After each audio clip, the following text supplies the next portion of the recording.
մեղադրվում էր մի շարք հանցագործություններում, որոնք կապված էին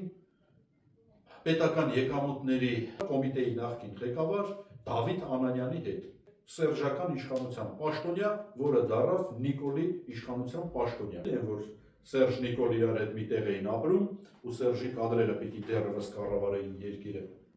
այսինքն առերևույթ երևացող կադրերը, հիմա նենց չի, որ իր կադրերը չեն ղեկավարում։ Հիմա այս Դավիթ Անանյանը այն սերժական պաշտոնյա Թաթոյան Արմանի հետ միասին դարել են ընդդիմադիր, որոնց մասին բացի Սերժի ու Փեսուսոց հարցումներ ստեղծող հրապարակող իրանցից լրատվամիջոցներով, որպեսզի մյուսները ստվերում մնան, ուրեմն այդ բացի դրանցից ուրիշ ոչ մեկ չգիտի, սրանց բերում են մեջտեղ, որպեսզի ուրեմն ընդդիմադիր դաշտը նորից զբաղեցնեն։